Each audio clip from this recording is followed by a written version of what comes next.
Hello and welcome to the Flix Forum Podcast, where each episode we go back and we check out a Netflix original film in the order of release.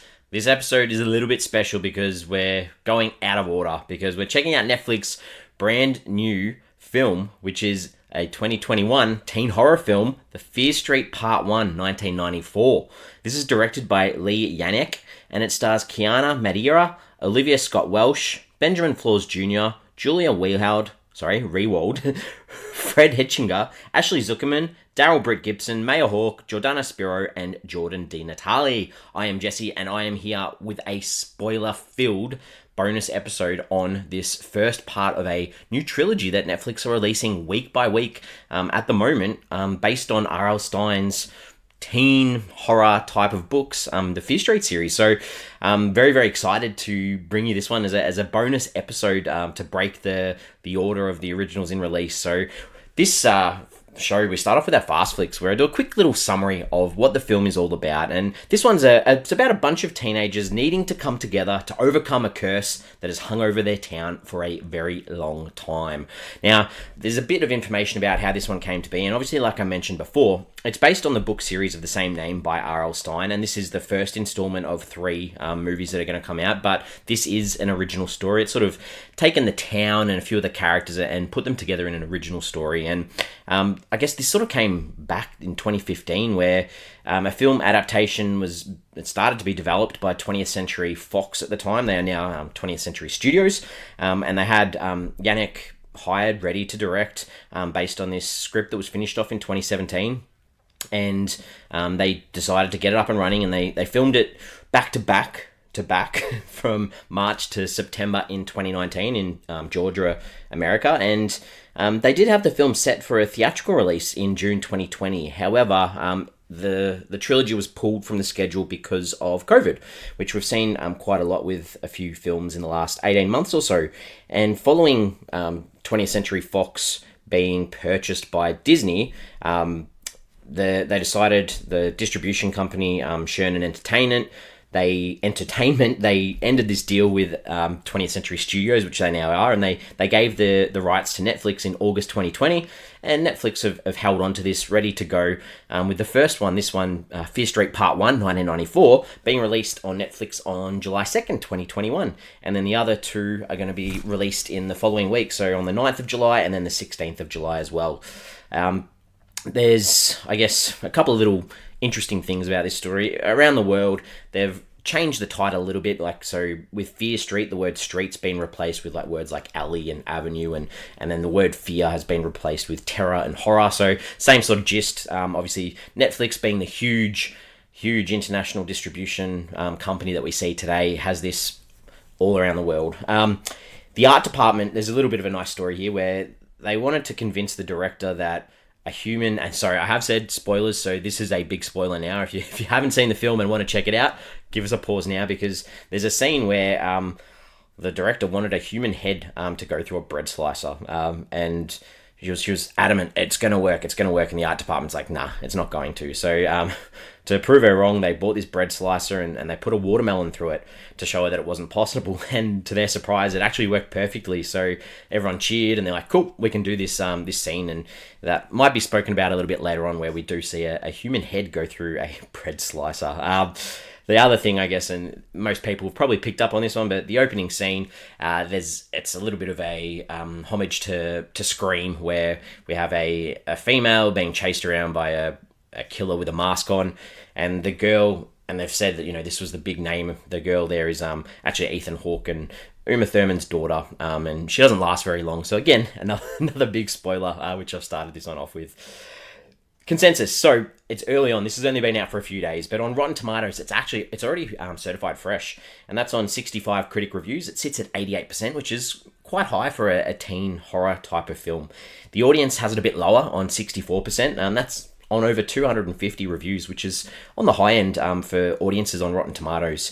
IMDb, it sits on a 6.2 out of 10, and that's on a bit over 11,000 people, and on Letterboxd, it's got a lot more people that have seen this already in the first few days. 31,500 people have jumped onto Letterboxd to log this one, and the people on Letterboxd give it a 3.2 out of 5, which is sitting very nicely. Anything above 3 is very, very good.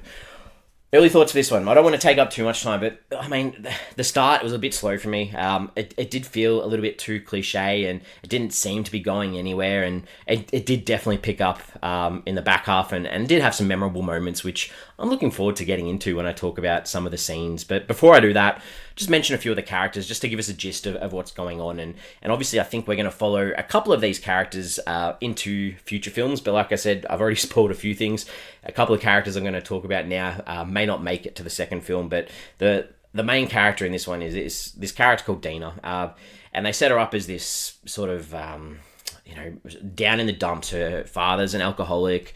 She's in the school band, so she's not necessarily the coolest person at school. She's had a breakup with her girlfriend, so all these things seem to be going wrong for her. She seems to have a good relationship with her brother Josh, and he's this sort of nerdy dude who loves spending time. And remember, this is 1994 that this is set, so he's on the early days of the internet and loves his computers, and he's almost on like this chat forum that's a bit like Reddit, I guess, before it even existed.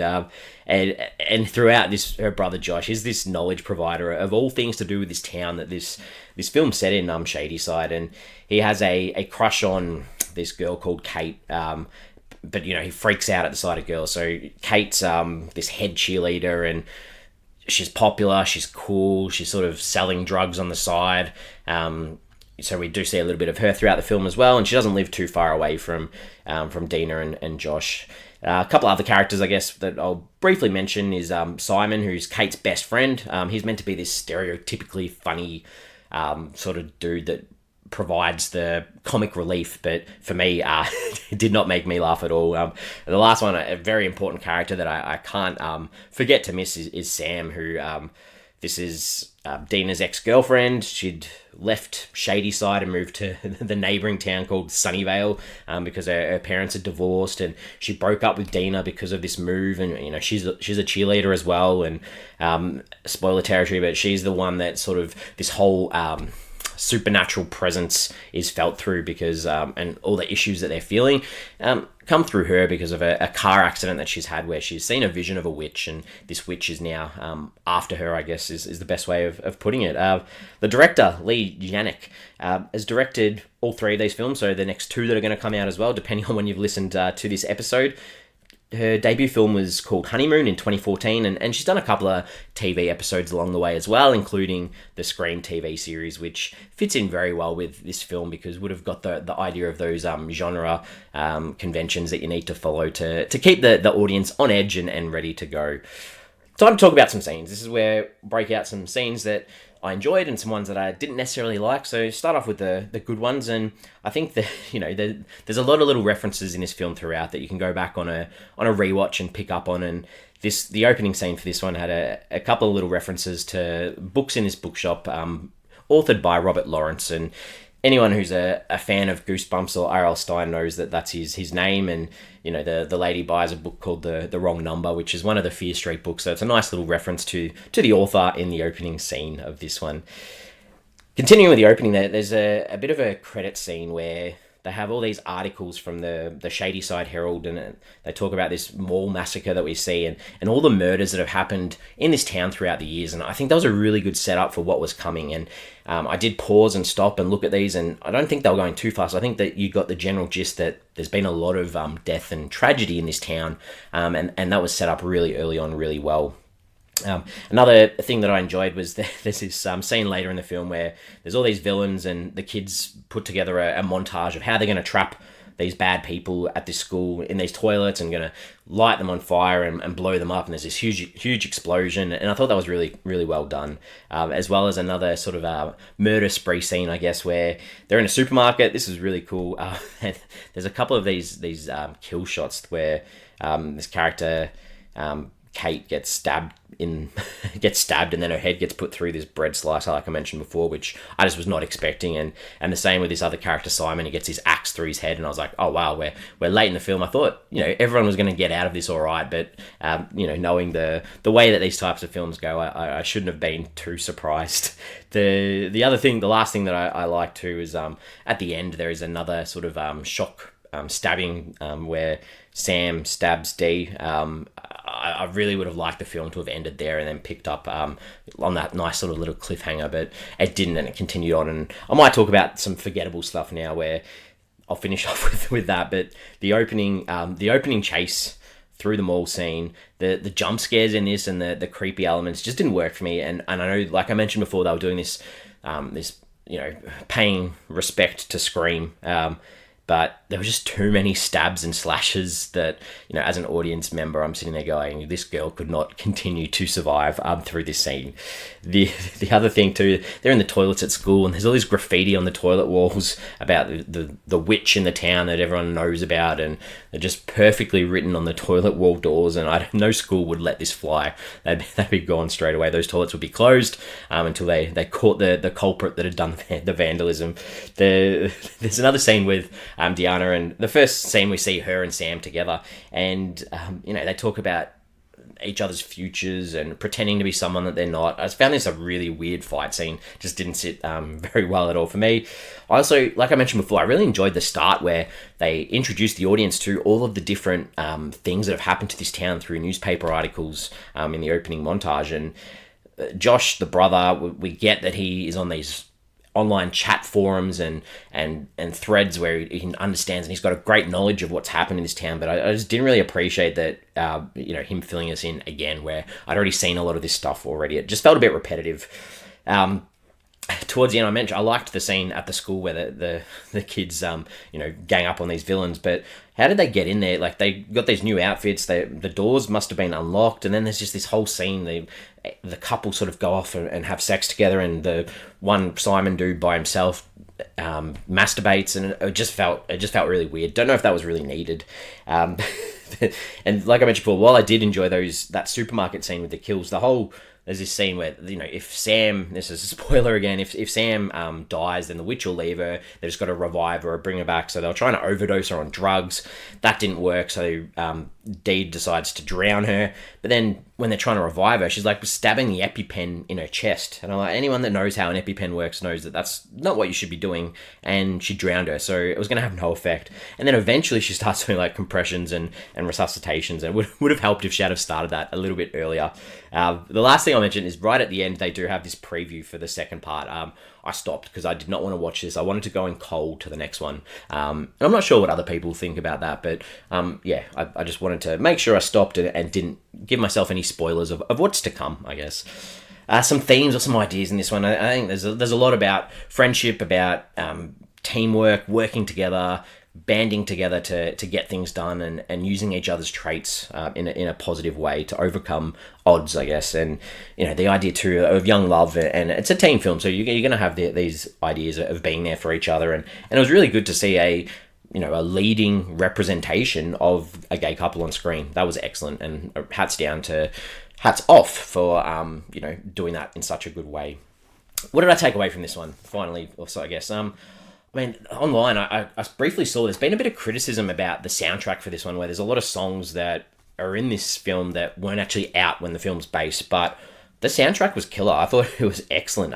Would have cost a fortune in rights, but I'm glad they did, because they were even at the start, they just have this medley that sort of goes bang, bang, bang of these songs that are just standouts that I remember. So that was really cool, and I think this would have been a lot better in cinemas. I mentioned before, a couple of the jump scares and things didn't work for me. If I'm in a dark cinema with no one else around, or just sitting with a couple of friends, and you've got very low light, I just reckon it would have been so much better. That's my take for that. And IMDb, we have a section where we say, did we go onto IMDb to check anyone out? I didn't specifically look this up, but as I was looking through some notes for this episode, I saw that there's a character, C. Berman, which I think is going to have a bigger role in the second part. But the actress is Gillian Jacobs, and Gillian Jacobs, going back to a couple of years ago, we did an episode on this film called Ibiza, and she was the lead, this character called Harper in that film. So looking forward to seeing part 2 to see what she delivers or what she brings to the table. Questions. More so than just questions, these are just pondering points I'm going to put out there to keep in mind for part 2. Some things that I want to keep in the back of my mind and work out if these are solved or where they lead to. And I think that the first thing I want to think about is, where were all the adults in this world apart from the police officer? Was it Nick Good? I there were very few adults in this world. So let's see if there's some parents and some things that rock up in some later parts of this trilogy. And speaking of the cop too, Nick, there's a scene where in the middle of the street, he picks up this necklace, which obviously he recognizes and realizes that something's happening again. And this leads to him going to a house and putting a note through a door which says it's happening again. So who's the letter to? Who's this character? Who's he talking to? Intrigued, looking forward to finding out too. And the other one too is there's this Urkel dude, this guy that they see at the police station, and Josh gives him like a paperclip so he can undo his handcuffs, and on his way out he gives Josh a business card. So just intrigued as well to see what sort of role he's going to play and what support he might give these kids in the next couple of films.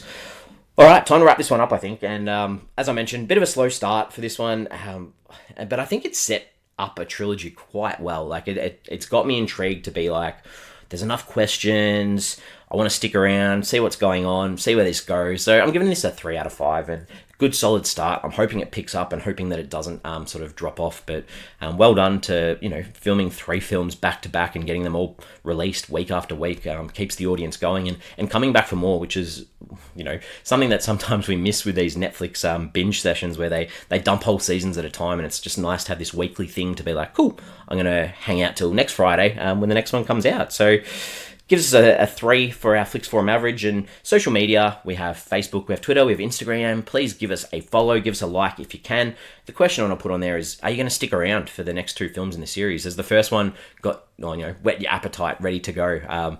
I think I've answered that already and said, yeah, I'm looking forward to the second one. And depending how this goes, we might be back for a part 2 episode. So as usual, thank you for hanging around and listening to me dribble on a little bit about this film. I hope you've enjoyed it, and I did enjoy it too. We do have a back catalogue of over 150 episodes on Netflix original films, so if you wanted to check some of those out, please just give us a Google search, Flix Forum, and we've got heaps there for you. So again, thank you, and check out our episodes. Bye.